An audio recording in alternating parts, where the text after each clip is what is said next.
semble dire le journal Source A, qui est d'ailleurs catégorique. La preuve par l'image des fiches de parrainage au nom et pour le compte de l'ancien ministre des Affaires étrangères, Souad.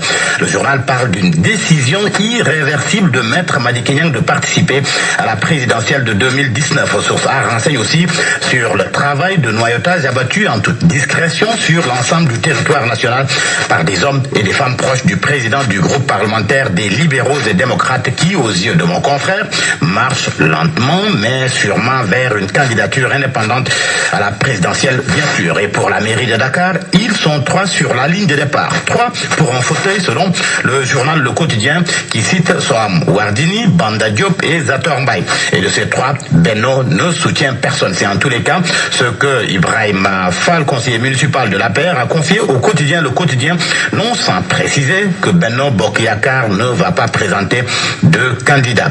L'élection est prévue samedi et aujourd'hui jeudi. Les obsèques du ministre chef du protocole de la présidence.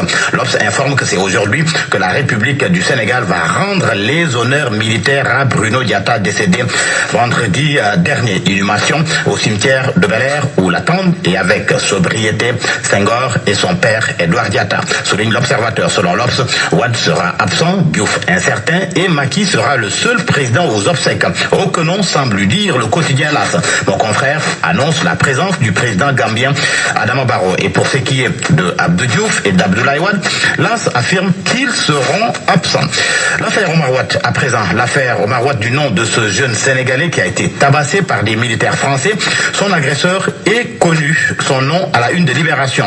Mike Teyo, selon Libération, comme selon Les Échos, il a été arrêté. Déféré hier, il a passé la nuit au commissariat central en faveur d'un retour de parquet, selon Libération. Retour de parquet que confirme le quotidien Vox Populi qui affirme que le soldat qui a plongé Omar Wade dans le coma a passé la journée à la cave du tribunal de Dakar. Le dossier, selon mon confrère, est sur le point d'être envoyé en instruction. Le certificat médical de Wade fait cas d'une incapacité de travail de 60 jours. Le militaire, selon Vox Populi, risque la chambre criminelle.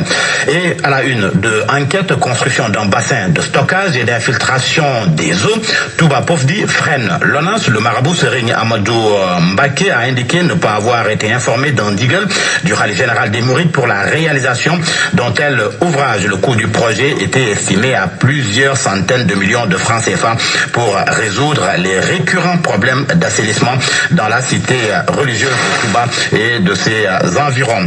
Le journal Source A qui évoque également le mondial de basket féminin qui se déroule en Espagne. Selon le journal, les Lions tombent les armes à la main.